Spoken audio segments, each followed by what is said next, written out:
ನಮಸ್ತೆ.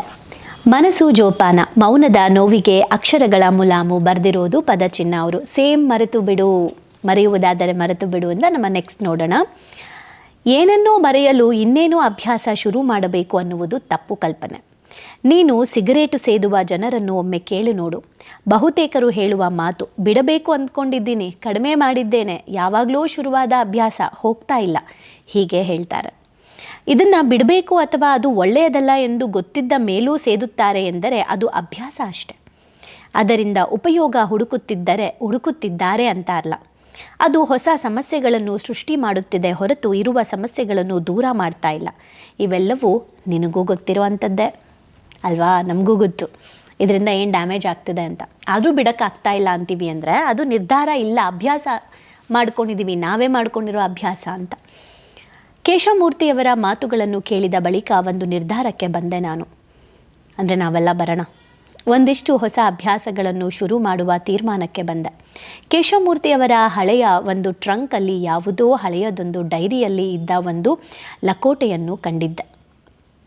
ಪತ್ರ, ಅವಳಿಗೆ ಬರೆಯದ ಪತ್ರ. ಕೇಶವಮೂರ್ತಿಯವರು ಇನ್ನೂ ಒಂದು ಪತ್ರ ಇತ್ತು ಅವರ ಟ್ರಂಕಲ್ಲಿ, ಅದನ್ನು ನೋಡಿದ್ದೆ ನಾನು. ಅದು ಯಾವ ಪತ್ರ ಅಂದರೆ ಅವಳಿಗೆ ಬರೆಯದ ಪತ್ರ. ಕೇಶವಮೂರ್ತಿಯವರು ಕೂಡ ಅವರ ತಂದೆಗೆ ಹೇಗೆ ಪತ್ರ ಬರೆದಿದ್ರು ಹಾಗೆ ಅವರ ಗರ್ಲ್ ಫ್ರೆಂಡ್ಗೂ ಕೂಡ ಒಂದು ಪತ್ರ ಬರೆದಿದ್ರು.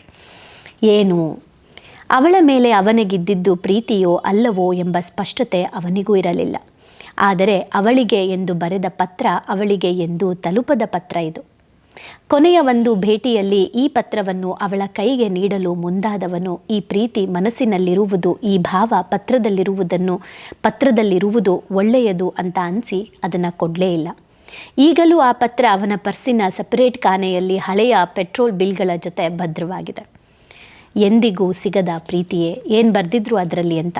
ಈಗ ನೀವು ನಿಮ್ಮ past girl friend, boy friend ಎಷ್ಟೇ ವರ್ಷಗಳಾಗಿದ್ರೂ ಕೂಡ ಅವ್ರಿಗೆ ನೀವು ಇದೊಂದು ಪತ್ರನ ಬರಿಬಹುದಾ? ಕ್ಲಾರಿಟಿ, ನಿಮಗೋಸ್ಕರ ನೀವು ಕ್ಲಾರಿಟಿ ತಗೋಬೋದಾ? ಪ್ರಾಯಶಃ ಇದು ನಮ್ಮ ಕೊನೆಯ ಭೇಟಿ ಆಗಿರಲಾರದು, ಗೊತ್ತಿಲ್ಲ, ಇದು ನಮ್ಮ ಕೊನೆ ಭೇಟಿ ಆಗದೇ ಇರ್ಬೋದು. ನಮ್ಮ ಕತೆ ಹೀಗೆ ಅಂತ್ಯ ಕಾಣದೇ ಇರಬಹುದು, ಈಗಲೇ ಅಂತ್ಯ ಆಗದೇನೂ ಇರ್ಬೋದು. ಮುಂದೊಂದು ಯಾವುದೋ ಕಾರ್ಯಕ್ರಮದಲ್ಲೋ ಮದುವೆಯ ಸಮಾರಂಭದಲ್ಲೋ ಮತ್ತೆ ಸಿಗಬಹುದು. ನೀನೇ ರುಚಿಯಾದ ಅಡುಗೆ ಮಾಡಿದಾಗ ಊಟಕ್ಕೆ ಕರೆಯಬಹುದು.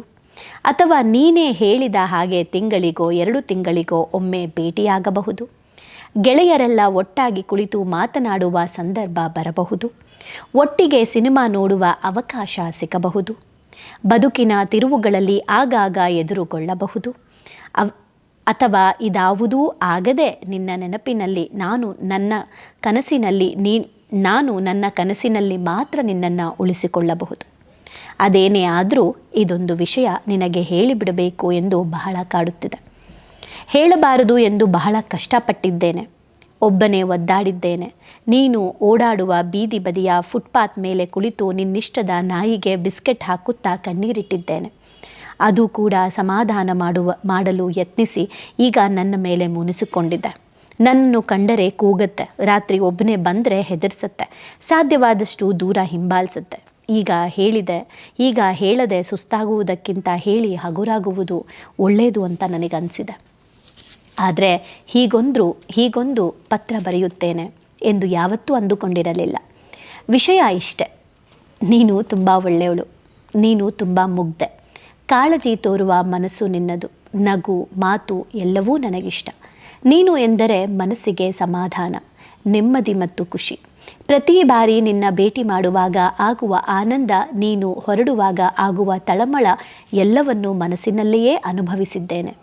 ಇದು ಪ್ರೀತಿಯ ನಿವೇದನೆಯೂ ಅಲ್ಲವೋ ನನಗೂ ಗೊತ್ತಿಲ್ಲ. ಆದರೆ ಇದನ್ನು ಬರೆಯುವಾಗ ಕೈ ಹಾಕೋ ನಡುಗುತ್ತಿದೆ. ಇದನ್ನು ನೇರವಾಗಿ ಅಥವಾ ಮೊದಲೇ ಹೇಳಿದ್ದರೆ ಬಹುಶಃ ಕತೆ ಬೇರೆಯಾಗುತ್ತಿತ್ತೇನೋ ಅಂತ ಅನಿಸಿದೆ. ನೀನು ನನ್ನ ಮನಸ್ಸಿನ ರಾಧೆಯಾಗಿಯೇ ಎಂದಿಗೂ ಇದ್ದು ಬಿಡು. ನಾನು ನಿನ್ನನ್ನು ಗೌರವಿಸುತ್ತೇನೆ. ಇಂತಿ ನಿನ್ನವನಲ್ಲದ ನಿನ್ನವ. ಎಷ್ಟು ಬ್ಯೂಟಿಫುಲ್ಲಾಗಿ ಅವ್ರಿಗವರು ಸಮಾಧಾನ ಮಾಡಿಕೊಂಡು ಎದುರುಗಡೆ ಇರೋರಿಗೂ ಕೂಡ ಎಲ್ಲೂ ಒಬ್ಬರೇ ಅಲ್ವಾ ಪತ್ರ ಬರೀತಿರೋದು ಅಂತ ಕೆಟ್ಟದಾಗೂ ಬರೀದೆ ಯಾವ ಥರ ಪ್ರೀತಿಯನ್ನು ಎಕ್ಸ್ಪ್ರೆಸ್ ಮಾಡಿ ಬರೆದಿದ್ದಾರೆ. ಅದಕ್ಕೆ ಒಂದು ಕವನ ಇದೆಯಂತೆ, ಇದರ ಇನ್ನೊಂದು ಭಾಗದಲ್ಲಿ ಒಂದು ಕವನ ಇತ್ತಂತೆ. ಅದೇ ಪತ್ರದ ಹಿಂದೆ ಅವರು ಬರೆದಿರುವಂಥ ಒಂದು ಕವನ. ಅದೇನೆಂದರೆ, ಕನಸು ಕಾಣುವ ಅಭ್ಯಾಸವಿರಲಿಲ್ಲ, ಹಾಗೆ ಮುಗುಳ್ನಗುವವ ನಾನಾಗಿರಲಿಲ್ಲ. ಕನಸಿನ ಊರಲ್ಲಿ ನಗುವುದನ್ನು ಕಲಿಸಿದವಳು ನೀನು. ದೇವರಿಗೆ ಕೈ ಮುಗಿಯುತ್ತಿರಲಿಲ್ಲ, ಮುಸ್ಸಂಜೆ ದೀಪ ಬೆಳಗುತ್ತಿರಲಿಲ್ಲ. ಗರ್ಭಗುಡಿಯಲ್ಲಿ ಕೆಲಸ ಕೊಡಿಸಿ ಬಾಗಿಲ ಚಿಲಕವ ಹಾಕಿಬಿಟ್ಟವಳು ನೀನು. ಆಗಾಗ ಕೂದಲು ಸರಿ ಮಾಡುತ್ತಿರಲಿಲ್ಲ, ಕನ್ನಡಿ ಮುಂದೆ ನಿಲ್ಲುತ್ತಿರಲಿಲ್ಲ. ಕನ್ನಡಿ ನೋಡಿ ತಲೆ ಬಾಚಲು ಕಲಿಸಿದವಳು ನೀನು. ಅಳುವಿನ ಪರಿಚಯ ನನಗಿರಲಿಲ್ಲ, ಒಂಟಿತನದ ಅರ್ಥ ನನಗೆಂದು ಗೊತ್ತಿರಲಿಲ್ಲ. ಒಂಟಿಯಾಗಿ ಅಳುವುದನ್ನು ಕಲಿಸಿ ಪ್ರೀತಿ ಮಾಡಲು ಹೇಳಿಕೊಟ್ಟವಳು ನೀನು.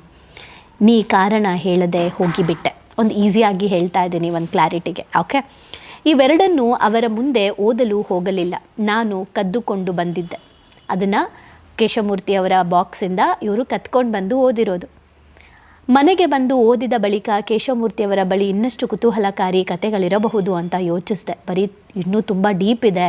ಇವರು ಇವತ್ತು ಇಷ್ಟೊಂದು ಜ್ಞಾನ ತೊಗೊಂಡಿದ್ದಾರೆ ಅಂದರೆ ಸಿಕ್ಕಾಪಟ್ಟೆ ಅನುಭವಗಳಾಗಿದೆ, ಇವ್ರ ಕಥೆಗಳು ತುಂಬ ಇದೆ, ಇನ್ನು ತಿಳ್ಕೋಬೇಕು ನಾನು, ಈ ಒಂದು ಕಥೆಗಳ ಮೂಲಕ ನನ್ನ ಜೀವನನ ಅರ್ಥ ಮಾಡ್ಕೊಬೇಕು ಅಂತ ಯೋಚನೆ ಸ್ಟಾರ್ಟ್ ಆಯಿತು.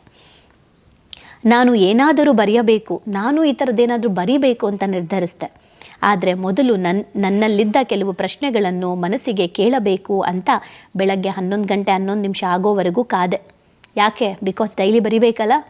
ಬಳಿಕ ಟೇಬಲ್ ಮೇಲೆ ಇಟ್ಟೆ. ನಾನು ಕೂಡ ಒಂದು ಲೆಟರ್ನ ಬರೆದು ಇಟ್ಬಿಟ್ಟೆ. ಅದು ಯಾವ ಲೆಟರು?